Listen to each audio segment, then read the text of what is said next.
பொருள் இல்லையே, சிறு பொண்ணும் இல்லையே, பணம் காசிலே இந்த பாசம் இல்லையே. அன்பான மகள் வந்தார், அம்பானி நானாகிறேன்.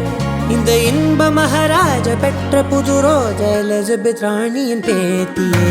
தாயே தாயே மகளன வந்தாய், தந்தை சிந்தை நலமுற வந்தாய்.